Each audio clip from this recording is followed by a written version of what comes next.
সড়কে শৃঙ্খলা ফেরাতে শুক্রবার ছুটির দিনেও ট্রাফিক পুলিশের ভূমিকায় শিক্ষার্থীরা।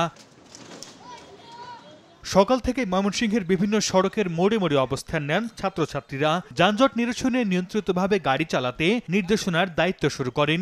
হাতে লাঠি নিয়ে চালকদের ট্রাফিক সিগন্যাল মানতে বাধ্য করছেন তারা।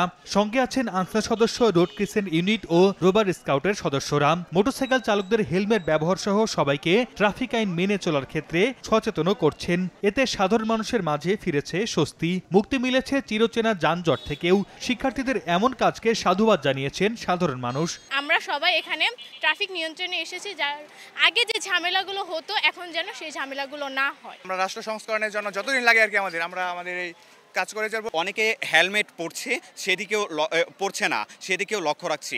জামটাম দেখতাম এখানে, এখন এটা নাই। ছাত্রছাত্রীরা যে দায়িত্ব পালন করতে, এটা আসলে গর্বের বিষয় আমাদের জন্য। এই স্বাধীন বাংলাদেশের জন্য, নতুন বাংলাদেশের জন্য আসলে এটা গর্বের বিষয়। রাজশাহী নগরীর অন্তত 10টি পয়েন্টে সড়কের শৃঙ্খলা ফেরাতে কাজ করছেন শিক্ষার্থীরা।